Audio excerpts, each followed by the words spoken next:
They damage the image of this country with political mockery. Some of them who run in a ministry, you could see that they're not ready. Finance minister living on Twitter. His only progress is social media. He going on Facebook morning, noon and night to greet millennials and count up his likes. To serve the country, still fighting with it. He had the civil servants in their pocket. Sylvia herself ain't doing much better. She's a delinquent prime minister, and the next one sitting by the justice. She got the police fools on top she case. The farming minister changing up the laws. When Sherwin land he's showing who is boss.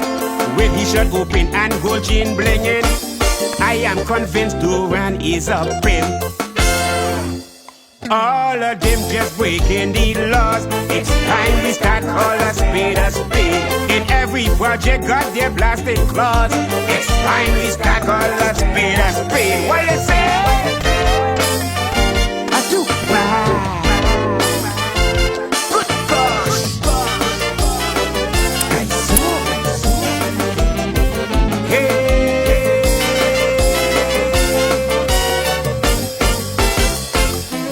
Rolando make a video that we see pushing for cryptocurrency. He don't like the central bank policy when it comes to banking money. So this gangster sent in a request we see. His whole salary is in cryptocurrency. It's easier with a virtual wallet. Welcome to the Late Night Show. Hope everything is okay. Hope everything is all right. I'm your host, Andrew Dick. Okay, what's happening on the lovely island of St. Martin? We begin with campaign promises. It is the silly season. Campaign mode is on for all politicians. It's a fair game. And it's important that we at the Late Night bring you back to the last election season, because we need to see the promises that these politicians made to the people of St. Martin. So let's take a look back at two candidates today, and that is the tallest member of parliament, Rolando Bryson, and the second member is the tallest minister in the Council of Ministers, Minister Atwell Irion. Yeah, let's take a look back at two of the promises made back in 2019 campaign. Yeah. St. Martin deserves and should have a lot better. I think that is something that if all of us reach down inside and really look of what was expected in the last election or in every election, St. Martin deserves better. Bryson tackles airport mishandling. What is happening with our airport? With individual, egotistical people who have absolutely no knowledge of what they're talking about when they talk about whether pre-clearance is necessary or not, whether the Dutch deal is better than Vida Nova and all of this. To them, I say, you need to take a step back and realize really what you're doing.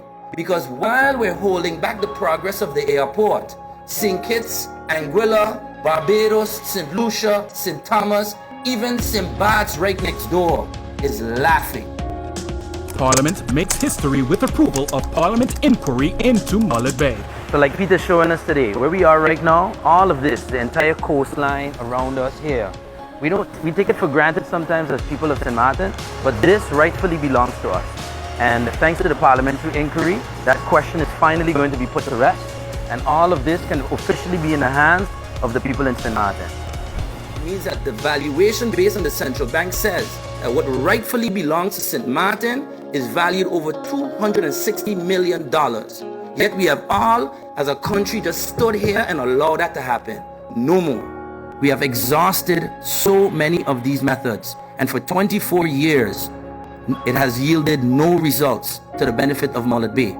The parliamentary inquiry, in my opinion, will answer those questions, yield results, and present solutions. It's hard for certain individuals to make difficult decisions. Progress.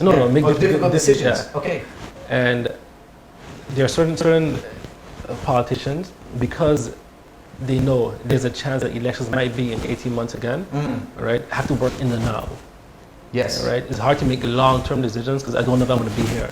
Right. It's hard to make long-term decisions because I don't want to offend this group of people that I might need if I'm not in power, or if I'm not in this seat. No, or I might need around election time for votes. Yeah, okay, sure. You know? Sure. I try not to make I try to be as rational as possible. Sure. If I'm not elected again, God forbid, I'm not elected again, mentally I'll be okay. You know, so I don't look at every decision as a vote. Right. You know, I look at it as how do I get the island forward? How do we progress? Sure. And I think that is a big difference. So if I read between the lines what you just said, perhaps the cannabis issue has not been prioritized because certain politicians perhaps feel like I might alienate voters in a few months if we go to the polls. Yes. And I'd rather just stay neutral on this topic for the moment.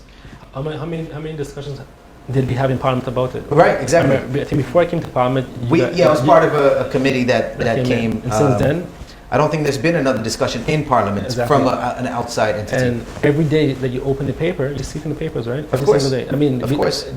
Even CBD is illegal on an island, which is weird. It's legal in 50 states in the U.S. Right. Right. But Lilos and Martin. So how should this topic be treated with priority from the incoming government? Yes. Okay. Well said. It should. I think it is. It is a priority, but we have such a short time. Right. Before we become a demissionaire. Correct. This is not about being disrespectful to you. I understand the grievances that you guys been dealing with this for years. But I also have an obligation to do things right as I'm not different to anybody before. This is not my goal. I'm not trying to be in the seat just for the name. That's nothing for me.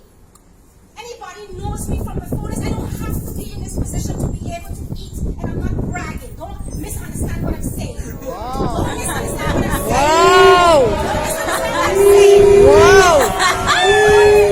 saying. Son, look, listen, stop it.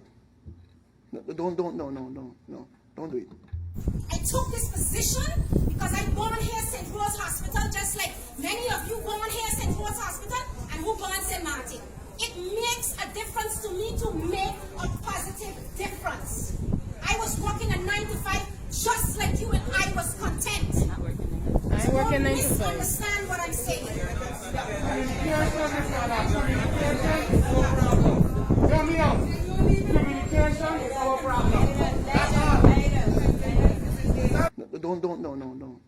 Don't do it.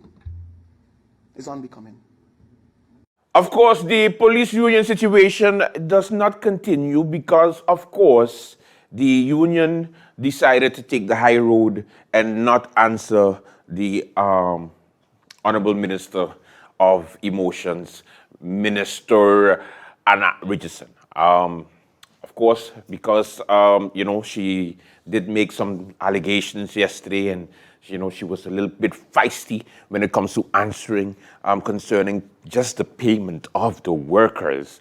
So I decided to do some digging, and I went back to the question hour. Remember the question hour?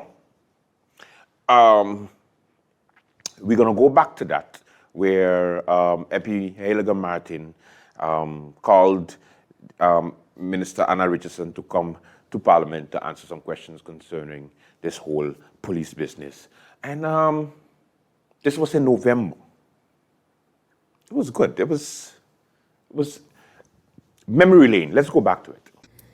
In the essence of time and with the interest to have this process expedited, I have enlisted the services of SNG Tax Legal Consultant that is situated in Curacao to assist with the calculation and necessary deductions, our premiums and so forth, to ensure the payment is done within the availability of the 2022 budget. Within short, I anticipate receiving a completed spreadsheet with the totals needed to proceed with the disbursement within the next couple of weeks. Question: should these payments not take place as per the motion that was tabled and passed by my person and members of Parliament in June 2021 from the 2022 budget, will it be taken up in the 2023 budget? On budget line item, and it is here on the screen, you can see there is a reserve of 2.3 million that constitute the final 50% retroactive payment for the officers. I would like to refer to the previous answer given in question, I think it's 7, where I made mention that I enlisted the services of S&G tax and legal consultant, who is currently executing the necessary calculations with the applicable deductions to expedite the payment process. This is all being done to ensure that the payment takes place within the 2022 budget. Minister misunderstood my question. One, the part about the payment to the company in Curacao was not addressed. And secondly, I am talking about the law on the reduction of salary benefits in general that included the police officers and the issue of the reduction in overtime tariffs, and if that is still applicable. Thank you, Mr. Chairman. So, Mr. Chairman, the point of order being that I really haven't gotten the answers, and I understand the restrictions of the question hour. Thank you, MP Westcott. I look over to my right for the minister to take on this. In all honesty, Mr. Chairman, I don't understand the MP's question. So I will have to take that away if she allows me to be able to peel back that question a little bit more and see if I can get an answer for her. I'm willing to send it in writing, but to be honest with you, I don't understand what the MP is asking. There was another part of the question that she said, with regards to the company, what can I say? At the end of the day, the company is going to be paid. Would you like to know if it's going to be, how it's going to be paid? Because it wasn't budgeted for, it's going to be paid out of the crime fund. I feel like it's necessary because this is very important. It is more than a decade that the officers are waiting for their legal position and everything to be done. I want this finished within the year. So I took steps that I feel is necessary to be able to get this done. I don't know what else the MP wants me to state. And I remember at the time I interviewed the head of the police union here in St. Martin, and I think it's almost the interview I had back then is applicable right now, which is what the police officers are going through. In benefit from a member, sometimes you have to, be the bigger person. Be the bigger person, and this is not about you. This is about the members and that I basically representing, and also in benefit from the community of St. Martin. How do you think the morale of police officers at this moment, especially with the busy season and the amount of events and the amount of crime that is taking place? Because I'm sure that the effort or the work should match at least the salaries, but at the same time, it's still being worked on. To answer you that, morale, yeah. I work with them on the work floor, and it is a mixed feeling. It is a mixed feeling because when you sit and talk to someone, especially not only for the legal issue, but they have other issues that impede them to go about the daily job. So personal circumstances? Yeah, not really personal, but jobs related. Number one, vehicles they don't have. Everybody could have seen that last thing on the social media, make a mockery from it, but that is the reality.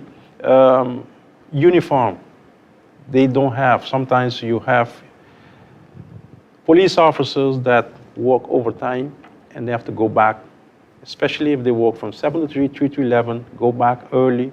As soon as they finish, try to wash that shirt, try to wash that pants, and sometimes come back, it didn't dry off good.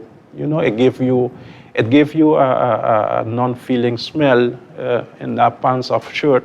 And those are the things, if we can fix those things, give them a uniform, which is actually the pride, which is this one and not the green one we're wearing. This is actually our uniform, and this is actually what we would like to have back. Give them, those things that make you feel that you're an officer. Yeah. Yes. For now, those are the main concern on them. You want me to work, but I don't have the uniform. You want me to put this during holidays, but I don't have, like we see the long sleeve one. I don't have this. Those things are small things that frustrating them when they ask to come and do ceremonial thing or for us to go work with tools that the job can provide me, and I sell based on my financial situation, cannot buy. And it is not right for you to go buy things to do the job on government job.